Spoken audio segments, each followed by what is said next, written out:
ಎರಡು ಕ್ಷೇತ್ರದಲ್ಲಿ ನಮ್ಮ ಅಭ್ಯರ್ಥಿಗಳು ಗೆಲ್ಲುವ ವಿಶ್ವಾಸ ಇದೆ. ಹುಬ್ಬಳ್ಳಿಯಲ್ಲಿ ಬಿಜೆಪಿ ರಾಜ್ಯಾಧ್ಯಕ್ಷ ವಿಜಯೇಂದ್ರ ಅವರು ಒಂದು ಸ್ಟೇಟ್ಮೆಂಟ್ ಕೊಟ್ಟಿದ್ದಾರೆ. ದಾವಣಗೆರೆ ಬಾಗಲಕೋಟೆಯಲ್ಲಿ ಬಿಜೆಪಿ ಗೆಲುವು ನಿಶ್ಚಿತ ಅಂತ ಹೇಳಿದ್ದಾರೆ. ಜನರ ಬೆಂಬಲ ಬಿಜೆಪಿ ಪರವಾಗಿರುವುದು ಸ್ಪಷ್ಟವಾಗಿದೆ. ದಾವಣಗೆರೆ ದಕ್ಷಿಣ ಕ್ಷೇತ್ರದಲ್ಲಿ ಈಗ ಆಲ್ರೆಡಿ ಸಭೆಯನ್ನ ನಡೆಸಲಾಗಿದೆ.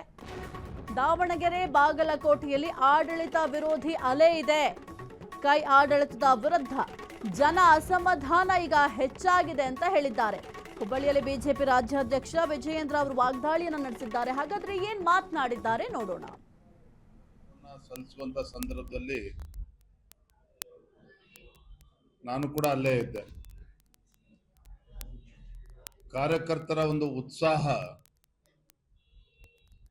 ಮತ್ತೆ ಮತದಾರರ ಒಲವು ಭಾರತೀಯ ಜನತಾ ಪಾರ್ಟಿಯ ಪರವಾಗಿದೆ ಅನ್ನೋದು ಮೇಲ್ನೋಟಕ್ಕೆ ಕಾಣ್ತಾ ಇದೆ.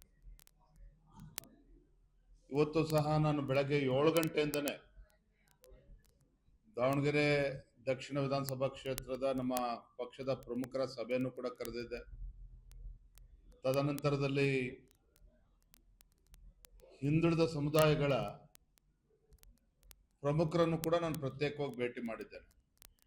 ದಾವಣಗೆರೆ ದಕ್ಷಿಣ ಕ್ಷೇತ್ರದಲ್ಲಿ ಈ ಬಾರಿ ಮತದಾರರ ಒಲವು ನಮ್ಮ ಬಿಜೆಪಿ ಅಭ್ಯರ್ಥಿಯ ಪರವಾಗಿದೆ.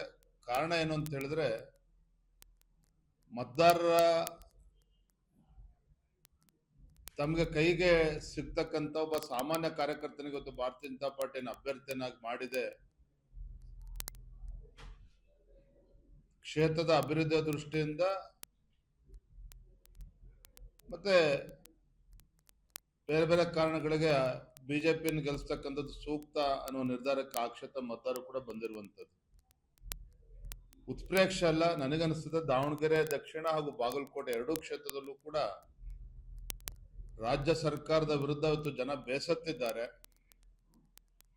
ಈ ರಾಜ್ಯ ಸರ್ಕಾರಕ್ಕೆ ಒಂದು ತಕ್ಕ ಪಾಠವನ್ನ ಕಲಿಸ್ಬೇಕು ಅನ್ನೋ ಒಂದು ಮನಸ್ಥಿತಿಯಲ್ಲಿ ಇವತ್ತು ಮತದಾರರು ಇದ್ದಾರೆ. ನನಗನ್ನಿಸ್ತದೆ ಅಧಿಕಾರದ ದುರ್ಬಳಕೆ, ಹಣ ಕ್ಷಣ ಕ್ಷಣದ ಸುದ್ದಿಗಳಿಗಾಗಿ ಫ್ರೀಡಂ ಟಿವಿ ಸಬ್ಸ್ಕ್ರೈಬ್ ಮಾಡಿ, ಲೈಕ್ ಮಾಡಿ ಹಾಗೂ ಫಾಲೋ ಮಾಡಿ.